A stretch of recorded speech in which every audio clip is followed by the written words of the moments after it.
사랑하는 교우 여러분, 구독자 여러분, 거룩한 주일입니다. 이 시간 경건한 마음으로 온라인 주일 예배를 우리 하나님께 드리겠습니다. 다 같이 묵도하시겠습니다. 내게 듣고 들을지어다. 그리하면 너희가 좋은 것을 먹을 것이며 너희 자신들이 기름진 것으로 즐거움을 얻으리라. 너희는 귀를 기울이고 내게로 나와 들으라. 그리하면 너희의 영혼이 살리라. 아멘.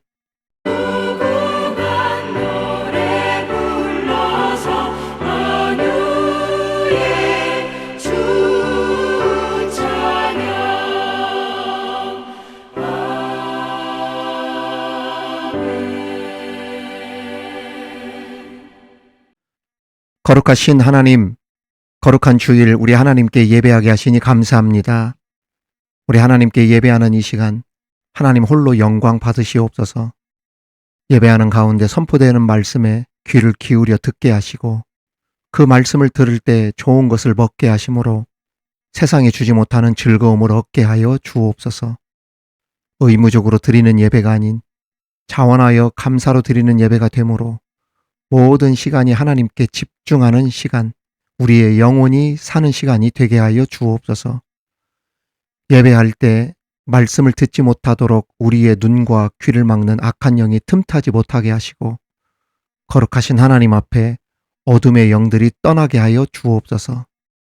특별히 죄인된 우리들이 예수님의 보혈로 정결케 되어 참 자유를 누리는 은혜의 시간, 주님의 사랑과 은혜가 가득한 시간, 치유와 회복이 있는 시간이 되게 하여 주옵소서.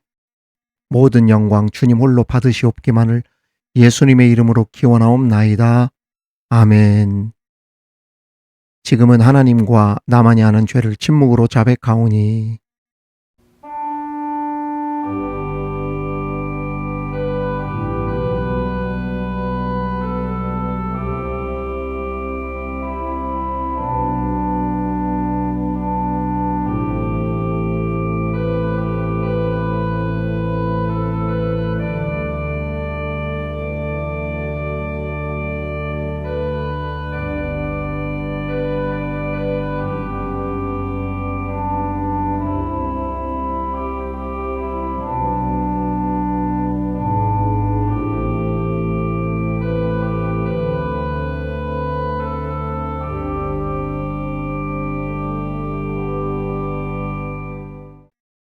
주께 내 죄를 아뢰고 내 죄악을 숨기지 아니하였더니 곧 주께서 내 죄악을 사하셨나이다. 아멘. 나는 전능하신 아버지 하나님 천지의 창조주를 믿습니다. 나는 그의 유일하신 아들 우리 주 예수 그리스도를 믿습니다. 그는 성령으로 잉태되어 동정녀 마리아에게서 나시고 본디오 빌라도에게 고난을 받아 십자가에 못 박혀 죽으시고 장사된 지 사흘 만에 죽은 자 가운데서 다시 살아나셨으며 하늘에 오르시어 전능하신 아버지 하나님 우편에 앉아 계시다가 거기로부터 살아있는 자와 죽은 자를 심판하러 오십니다. 나는 성령을 믿으며 거룩한 공교회와 성도의 교제와 죄를 용서받는 것과 몸의 부활과 영생을 믿습니다. 아멘.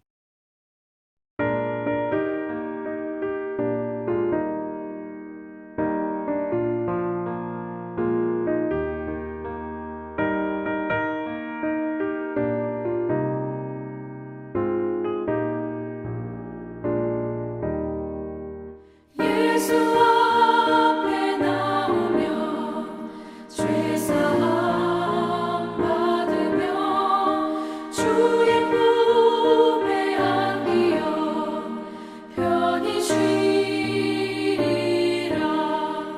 우리 주만 믿으면 모두 구원 얻으며 영생 복락 열려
오늘 우리에게 주시는 하나님의 말씀은 신약성경 마태복음 13장 44절에서 46절까지의 말씀입니다. 마태복음 13장 44절에서 46절까지의 말씀을 봉독에 올리겠습니다. 이는 하나님의 말씀입니다. 천국은 마치 밭에 감추인 보화와 같으니 사람이 이를 발견한 후 숨겨두고 기뻐하며 돌아가서 자기의 소유를 다 팔아 그 밭을 사느니라. 또 천국은 마치 좋은 진주를 구하는 장사와 같으니 극히 값진 진주 하나를 발견함에 가서 자기의 소유를 다 팔아 그 진주를 사느니라. 아멘. 프랑스 수학자 파스칼은 그리스도인들은 자신이 믿은 바에 목숨을 걸고 살아가는 사람들이라고 했습니다. 그리고 자신이 확신하는 믿음에 대하여 인생 전체의 삶을 투자한다, 올인한다고 했죠. 실제 믿음의 사람들인 우리들은 하나님에게 우리의 모든 운명, 이 생과 내세의 모든 삶을 걸고 살아갑니다. 이것이 바로 그리스도인인 우리의 삶이고 운명입니다. 오늘 말씀에 보면 남의 집에서 농사를 짓는 소작농이 나옵니다. 이 농부가 남의 밭에서 쟁기질을 하던 중에 우연히 보물단지를 발견하게 됩니다. 뜻밖의 발견에 놀란 나머지 엄청난 기쁨에 사로잡히죠. 오랜 옛날 고대 근동 사회에서는 은행 제도가 정착되지 않았기 때문에 돈이나 보물을 땅에 묻어두는 일이 흔했을 뿐 아니라 이스라엘 경우 워낙 강대국들 틈바구니에서 크고 작은 전쟁들이 많다 보니까 돈이나 보물을 항아리에 담아서 밭에 숨겨놓는 일이 비일비재했습니다. 이런 땅에서 소작인이었던 농부가 그 밭을 경작하다가 이 보물단지를 발견하게 된 겁니다. 그리고 그 보물단지를 들여다보니까 그 보물이 매우 가치가 있다는 것을 깨닫게 되었고, 그 보물이 숨겨진 그 밭을 아예 자신의 것으로 만들어 소유하게 되었다는 그러한 내용이 오늘 말씀의 내용입니다. 남의 밭을 경작하고 사는 가난한 소작농이 이 보물단지가 묻혀진 밭을 사기 위해서 여러분 어떻게 했겠어요? 모든 걸 다 끌어다가 전체를 걸어서 투자하지 않았겠습니까? 이건 두말할 필요도 없죠. 최고의 보물을 발견했을 때 그 농부는 모든 소유를 팔아서라도 그것을 끝내 사고야 말았을 겁니다. 이러한 한 소작농의 이야기를 통해 하나님은 우리에게 귀한 교훈을 전해주고 계신 것입니다. 자, 오늘 이 내용을 통해 우리 하나님은 우리에게 어떠한 교훈을 전해주고 있는지 함께 그 은혜를 나누도록 하겠습니다. 첫 번째 우리에게 주시는 교훈은 보화를 보화로 아는 것이 중요하다는 겁니다. 우리가 아무리 귀한 것을 가졌다 하더라도 그것이 소중하다는 것, 귀하다는 것을 알지 못하고 함부로 버려두고 방치한다면 아무리 귀한 것도 천한 것이 되어버립니다. 오늘 말씀 마태복음 13장 44절을 한번 보겠습니다. 천국은 마치 밭에 감추인 보화 같으니 사람이 이를 발견한 후 숨겨두고 기뻐하며 돌아가서 자기의 소유를 다 팔아 그 밭을 사느니라. 언젠가 TV 프로그램에 진품 명품이라고 하는 프로그램이 있었습니다. 우리 구독자들이나 우리 성도들은 잘 아실 겁니다. 그 골동품을 감정하여서 그 출연자들이 값을 매기는 프로지요. 그러면 막 거기에 도자기도 올라오고 오래된 그림, 고화, 고서, 고정가구 막 이런 것들이 올라옵니다. 그리고 이 출연자들이 자기 생각대로 그 값을 먹여가지고 막 100만 원, 50만 원, 10만 원 이렇게 적어내면 맨 나중에 문화재 감정 전문위원들이 나와서 실질적인 감정가를 알려주면서 누가 더 근사치에 접근했는가에 따라서 조그만한 선물을 주고 막 이런 프로입니다. 그 출연자 중에서는 비슷하게 감정가를 맞추는 사람도 있지만 그렇지 않고 얼토당토하는 가격을 적어내서 나중에 깜짝 놀라게 하는 그러한 문화재급에 가까운 보물이 나오기도 해요. 어떤 사람이 그 고려청자를 가지고 나왔는데 그 나온 출연진들이 적어냈던 그 액수가 뭐 100만 원, 50만 원 이렇게 적어냈는데 나중에 알고 보니까 감정가가 1억 원이 넘는 그 고려청자였던 거예요. 보물을 보물로 보지 못했던 것이죠. 그 일반인 가운데에서도 집에 있는 골동품을 가지고 나와서 횡재를 맞는 사람들도 간혹 있습니다. 이게 평소 자신이 가지고 있던 물품이 별 볼 일 없다고 생각했는데 나중에 알고 보니까 아주 값진 보물이었던 것입니다. 여러분, 엄청난 문화재급에 가까운 그러한 고려청자인데도 겨우 10만 원을 적어낸 이유가 무엇입니까? 그 사람이 그 가치를 잘 모르기 때문에 그런 거예요. 그 가치가 얼마나 대단한지 알았더라면 10만 원만 적어내지 않았을 겁니다.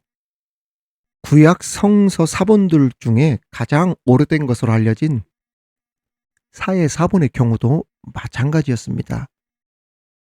1947년, 그러니까 약 80여 년 전에 그 이스라엘 사해 근처 쿰란이라고 하는 동굴에서 잃어버린 양을 찾아 헤매던 목동이 두루마리 사본을 발견합니다. 그런데 이 목동이 이 두루마리 사본이 얼마나 중요하고 얼마나 가치 있는 보물인지를 알지 못했어요. 그래서 얼마에 팔아넘겼냐면 65달러, 오늘로 말하면 10만 원 받고 그 보물을 팔아넘겼습니다. 하지만 사해 사본의 가치를 안 사람은 25만 달러도 아까워하지 않고, 그 당시에 25만 달러니 얼마나 큰 돈입니까? 지금으로도 2억 5천인데 그 당시에는 상상할 수 없는 가격이었죠. 묻지도 않고 바로 샀습니다. 그런데 오늘날 이 사해 사본의 가치가 수백만 달러, 지금으로는 1,000만 달러도 넘는 인류의 최고의 보물 중 보물이 되었어요. 그렇습니다. 보물의 가치를 아는 사람은 모든 것을 다 투자하여도 아깝다라고 생각하지 않는 것입니다. 전 재산을 팔아서라도 기어코 그 보물을 소유하려고 하는 것이죠. 우리는 가만히 생각해 보면 알게 모르게 너무나도 많은 보물을 갖고 있습니다. 그런데도 너무 당연하듯 그 고마움을 잊고 살 때가 참 많죠. 요즘 가까운 예로 뭐 강릉에 지금 최악의 가뭄 사태가 지금 있고 있지 않습니까? 평상시 쓰던 물이 이렇게 귀할 줄 누가 알았겠어요? 아무 때나 그냥 물을 펑펑 쓰는 일이 다반사였던 그들에게 아주 당연하게 생각했던 그 물이 최악의 가뭄을 겪었던 지금 이 시기에 얼마나 소중한지, 지금 생명과 직결이 되는 것이 이 물이라는 것을 어느 누구보다도 절실하게 느끼고 있는 것 아니겠어요? 그만큼 소중한 것들이 우리에게 있는데 우리가 그걸 잊고 살 때가 많다는 이야기예요. 여러분, 우리가 갖고 있는 건강도 얼마나 큰 보물입니까? 제가 목회할 때 한 번은 병원에 신방 간 일이 있었습니다. 그때 어떤 권사님께서 작년 말에 직장 업무가 밀려서 며칠간 야간 근무를 하게 되었고 무리하셨다고 합니다. 무리한 채 업무를 계속했고 마지막 날이 되었는데 아침 일어나는데 손에 힘이 하나도 들어가지 않더랍니다. 그러니까 머리로는 손을 들어 올리려고 하는데 이 손이 말을 듣지 않더라는 거예요. 손가락도 잘 움직이지 않고 자신의 의지와 상관이 없이 손이 말을 듣지 않더라는 거예요. 물건을 집어 들으려고 하는데 손가락이 움직이지 않으니까 그냥 조금 들다가 물건이 뚝뚝 떨어지고, 그러니 가슴이 덜컥 내려앉지 않았겠어요? 병원에 가서 진찰을 해보니까 목 디스크 쪽에 문제가 생겨서 입원을 시키더랍니다. 그리고 며칠 입원하고 치료하니까 그제서야 조금씩 점점 나아지더래요. 또 며칠 지나서 처음으로 내 손을 쓰면서 핸드폰 터치를 하려고 손을 드는데 당신의 의지대로 손과 손가락이 움직이더래요. 항상 쓰던 손가락이고 손이었는데 그 핸드폰 터치하는 게 그게 뭐라고. 그 핸드폰 탁 터치하는 순간에 눈물이 왈칵 쏟아졌대요. 그 간증을 하면서 막 우시더라고. 그러면서 목사님, 이 손가락 하나 움직이는 것, 내 의지대로 이 몸이 움직이는 것이 얼마나 감사하고 감사한지. 이 소중한 것을 제가 잊고 산 것 같아서 하나님께 눈물을 펑펑 흘리면서 회개했다고.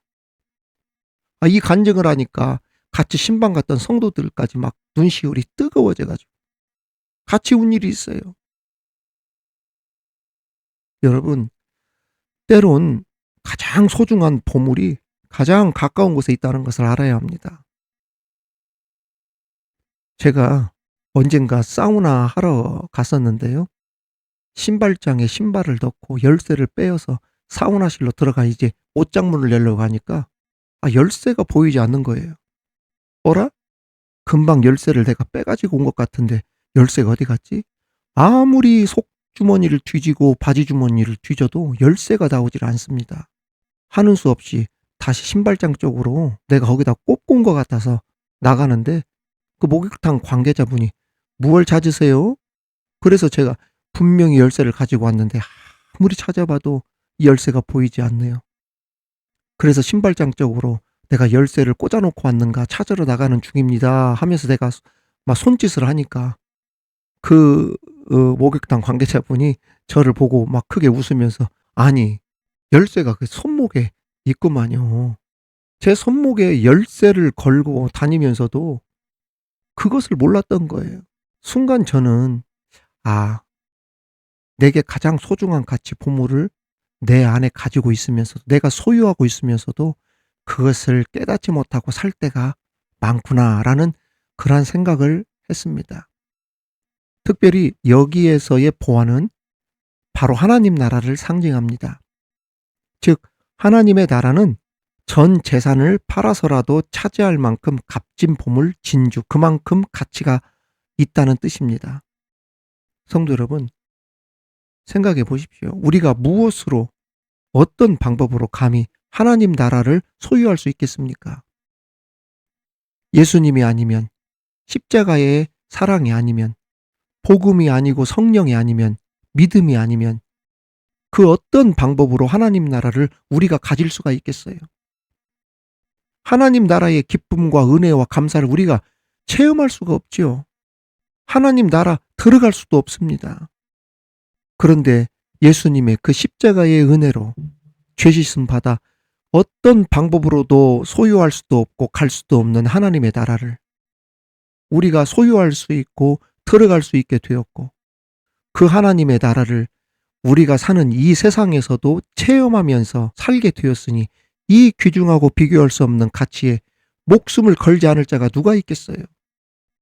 예수님은 제자들에게 하나님의 나라가 이 정도로 가치가 있고 모든 것을 걸어도 될 만큼 자기의 모든 소유를 다 팔고 따라갈 만큼 의미가 있다고 말씀하신 것입니다. 사랑하는 성도 여러분, 구독자 여러분, 귀한 것을 귀한 줄 알아야 보화가 되는 것이고 가치 있는 보물이 되는 것임을 믿으시면 아멘 합시다. 보화를 보화로 볼 줄 아는 영적 안목이 있으시기를 주님의 이름으로 축원합니다. 두 번째, 진실과 성실은 하나님이 숨겨두신 보물을 발견하는 비결 중 비결이라는 겁니다. 오늘 말씀에 보면 보물을 발견한 주인공이 어떤 농부인지 나옵니다. 나중에 이 밭을 샀다고 했던 걸 보면 원래 주인은 아니었고 남의 집에서 대신 농사를 지어주고 약간의 양식을 얻어먹고 사는 가난한 소작 농부였음을 알 수 있습니다. 그 농부는 비록 가난한 소작 농부였지만 그에게 큰 장점이 있었습니다. 바로 성실했다는 점입니다. 보물을 어디에서 발견했느냐? 바로 그가 농사를 짓고 노동을 하던 밭에서 발견되었다는 것입니다. 비록 남의 땅을 얻어 농사를 짓는 소작농이었지만 부지런하고 성실하게 밭을 갈다가 보물을 발견했던 것입니다. 아마도 그는 밭에 있는 무거운 돌을 제거하다가 보물을 발견했을 확률이 큽니다. 이렇게 유추하는 것은 결코 억지가 아닙니다. 왜냐하면 과거 이스라엘은 외세의 침략과 내란으로 어쩔 수 없이 고향을 등지고 피난을 가거나 떠나는 일들이 많았는데, 이때 부유한 자들이 집안의 귀중한 보물들을 항아리 같은 곳에 넣어서 자기 땅에 숨겨놓는 예가 많았다고 합니다. 그런데 여러분 생각해 보십시오. 이때 보물단지 항아리를 사람들이 쉽게 찾는 곳에 묻어두겠습니까? 그냥 밭에다가 막 묻어놓는 게 아니겠죠. 밭에 밭이라도 커다란 돌 밑에, 커다란 바위 밑에 쉽게 캐지 못하는, 그러한 눈에 띄지 않는 곳에 묻었을 것은 당연합니다. 그러니까 다른 농부들은 귀찮고 버거워 바윗돌을 그냥 지나쳐 밭을 갈았지만, 이 농부는 돌을 제거하다가 그 밑에 파묻어 놓은 보물 항아리를 발견했을 가능성이 높았다는 이야기예요.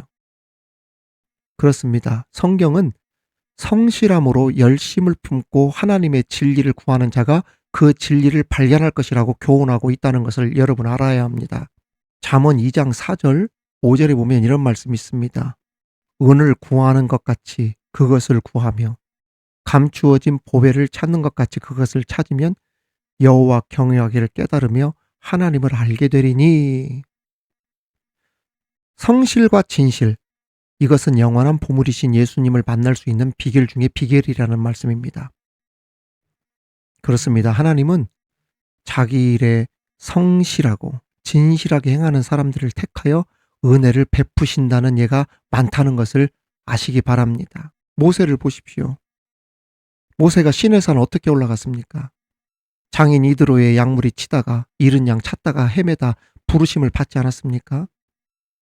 밭에도 비록 세리였지만 자리에 앉아 열심히 일을 하다가 부름을 받았습니다. 다윗도 저녁 식사를 거르고 일을 할 정도로 열심히 자기 맡은 일을 하다가 사무엘 선지자의 눈에 띈 것입니다. 사랑하는 성도 여러분, 구독자 여러분, 하나님께서는 게으르고 불성실하고 진실하지 못한 사람을 자기 종이나 백성으로 택하는 예가 거의 없다는 것을 알아야 합니다. 오늘 말씀의 소작농도 농사를 짓다가, 그것도 남보다 더 열심히 개간하다가 보물 항아리를 발견했음을 기억하여 로마서 12장 11절 말씀, 부지런하여 게으르지 말고 열심을 품고 주를 섬기라라고 한 말씀을 따라 항상 성실함과 진실함으로 하늘의 보물을 발견하며 사는 복된 우리 모두 다 되시기를 주님의 이름으로 축원합니다. 세 번째, 마지막으로 새로운 가치를 발견한 기쁨이 얼마나 큰지를 가르쳐주고 있습니다. 오늘 말씀 44절 다시 보겠습니다. 천국은 마치 밭에 감추인 보와 같으니 사람이 이를 발견한 후 숨겨두고 기뻐하며 돌아가서 자기의 소유를 다 팔아 그 밭을 사느니라. 오늘 말씀에 보니까 농부가 엄청난 가치를 가진 값비싼 보물단지를 발견하고서 기뻐하였다고 했습니다. 지금까지 자신이 최고의 것으로 여겨왔던 일체의 소유가 자신이 발견한 보물에 비하니까 아무것도 아닌 것처럼 보였던 것입니다. 새로운 가치를 발견한 기쁨에 압도당한 나머지 기존의 모든 소유와 자랑이 빛을 잃어버렸다는 이야기예요. 그렇습니다. 감추인 보화의 비유는 천국에 대한 비유인데, 예수님은 천국이 얼마나 귀하고 가치가 있는지, 인생 어떠한 모험이나 희생을 치러서라도 천국은 소유할 만한 가치가 있다. 모든 것을 다 팔아서라도 천국은 소유할 만한 가치가 있다 말씀하시면서 세상이 주지 못하는 기쁨을 너에게 줄 것이다. 비교할 수 없는 기쁨이 될 것이다. 말씀하신 것입니다. 제가 미국에서 신학 공부를 할 때 보면 이미 목회자가 되신 분들, 특히 저는 선교학을 전공했기 때문에 늦지막히 선교사로 헌신하여 공부를 하려는 분들을 많이 만났었거든요. 그중에는 교사, 교수, 변호사, 대기업 고위간부, 심지어 상당히 부유한 의사들도 자신의 안전하고 풍요로운 직업 내던지고 신학교에 입학하거나 선교사로 헌신하는 분들이 참 많았습니다. 정말 그분들은 그 예전 직장에 비하여 목회가 훨씬 더 힘들고 그 목회자의 그 월급도 자신의 옛날 직업에 비하면 훨씬 더 열악하고 작았지요. 더군다나 가족들에게 주는 불편함도 적지 않은 길이 이 선교사의 길입니다. 제가 가르친 그 후배들 가운데서도 그 재수, 삼수, 막 사수 몇 수에 걸쳐서 한의대에 힘들게 합격했는데 결국에 하나님 부르심 받고 신학교 들어간 다음에 서울 모교회 부목사로 있다가 지금 담임 목사로 나갔어요. 그들이 왜 이렇게 세상에서 잘 나가던 직업, 편안한 길 다 접고 고생과 불편이 기다리는 목회자의 길을 걸으려고 하는 것일까요? 그것은 예수님과 또 예수님이 시작하신 하나님의 나라가 그 어떤 것보다도 가치가 있다는 믿음 때문입니다. 모든 것을 다 팔아서라도 포기해서라도 사고 싶고 붙잡고 싶을 만큼 가치가 있고 기쁨을 주는 것이기 때문에 모든 것을 포기하고 그 길에 들어왔던 것입니다. 그렇습니다. 예수님 믿고 영생과 천국을 얻기 위해서는 우리가 가진 모든 것들을 희생할 각오를 가져야 한다는 것입니다. 성도 여러분, 구독자 여러분, 우리가 소유하고 있는 성도로서 누리는 이 특권들, 예수님의 큰 희생의 결과로 얻어졌다는 것을 늘 기억하면서 보화를 보화로 볼 줄 아는 안목이 있으시길 축원합니다. 무엇보다 우리를 보물로 여기시고 얻기 위해 가장 소중한 것을 주시기까지 우리를 위해 올인하셨던 그 하나님의 사랑, 십자가의 사랑을 기억하면서 천국이라고 하는 보물을 얻기 위해 어떤 희생도 감수해야겠다는 마음으로 신앙생활을 기쁘고 즐겁게 해나갈 수 있는 우리 모든 성도들 다 되시기를 주님의 이름으로 축원합니다. 우리의 보배가 되시는 하나님, 우리를 보배 중 보배로 여기셔서 가장 소중한 아들을 우리를 위해 내어주신 은혜, 어찌 갚아야 할지 하나님 참 감사합니다. 무엇이 삶의 우선순위이고 무엇이 우리 인생의 가장 소중한 것이고 귀중한 것인지 보화를 보화로 볼 줄 아는 영적 안목이 열리게 하여 주옵시며 세월이 흘러도 변치 않는 믿음으로 성실과 진실한 그리스도인이 되게 하여 주옵소서. 무엇보다 새로운 가치를 발견한 기쁨으로 주님의 길을 걸어가는 우리 믿음의 성도들, 구독자들 다 되게 하여 주옵소서. 예수님 이름으로 기도하옵나이다. 아멘.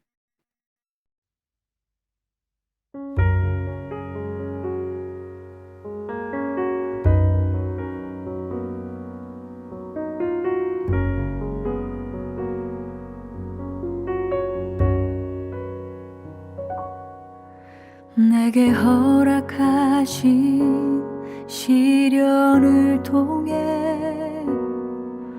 나의 믿음 더욱 강하게 자라나고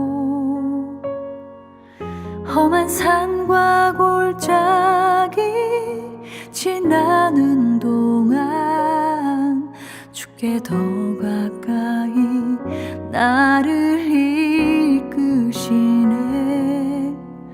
내가 겪는 시험이 어렵고 힘겨워도 내 주님보다 크지 않네.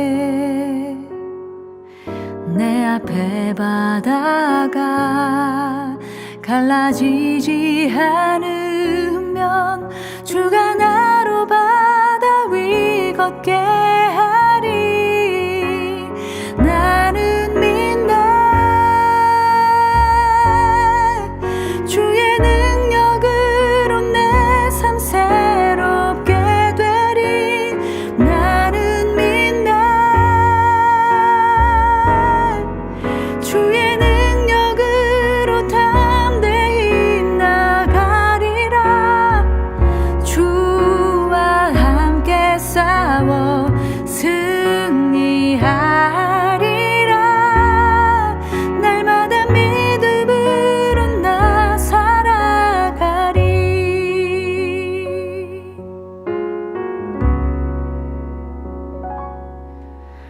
내게 허락하신 시련을 통해 나의 믿음 더욱 강하게 자라나고 험한 산과 골짜기 지나는 동안 주께 더 가까이 나를 이끄시네. 내가 겪는 시험이 어렵고 힘겨워도 내 주님보다 크지 않네. 내 앞에 바다가 갈라지지 않으면 주가 나로 바다 위 걷게 하리. 나는 믿네. 주의 능력으로 내 삶 새롭게 되리. 나는 믿네. 주의 능력으로 담대히 나가리라. 주와 함께 싸워 승리하리라. 날마다 믿음으로 나 살아가리. 날마다 믿음으로 나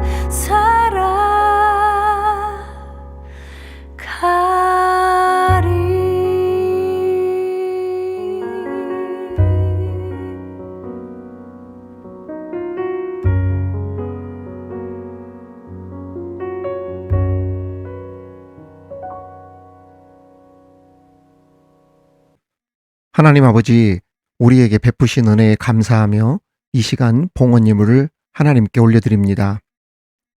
땅의 기름진 복과 하늘의 복을 우리에게 베풀어 주옵소서.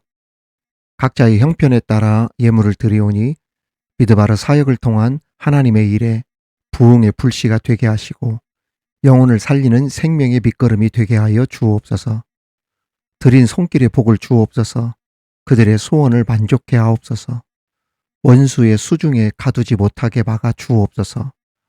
시험과 환난을 벗어나 근심이 없게 하여 주옵소서. 궁핍함이 오지 못하게 막아주시고 오히려 풍족한 복을 누림으로 하나님을 더 많이 섬기고 더 많이 헌신하며 더 많은 것으로 주의 일에 동참하며 도울 수 있는 간증이 넘치게 하여 주옵소서. 그들의 자녀들 잘되게 하시고 일터나 사업도 번창하게 하옵소서. 하나님, 사랑하는 아버지, 하늘나라에 보낸 유족들이 있습니다. 하늘의 위로로 함께하여 주시옵소서.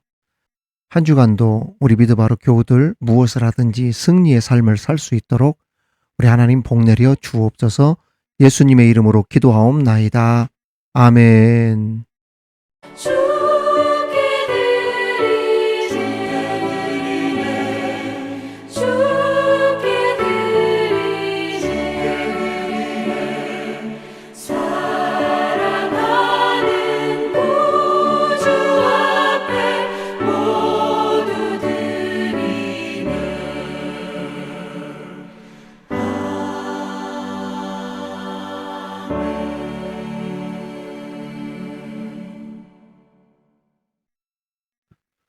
미드바르 이야기, 미드바르 소식입니다. 우리 함께 축복하며 인사하겠습니다.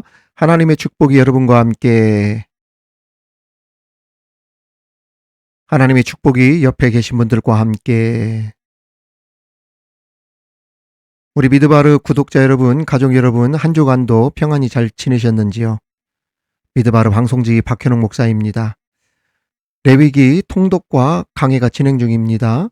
이번 주는 레위기 5장과 6장 통독하면서 말씀의 은혜를 함께 나눕니다. 새벽 기도를 대신해 말씀이 올라가니까 우리 함께 새벽 기도로 대신해서 함께 많은 은혜 나누시기를 바랍니다.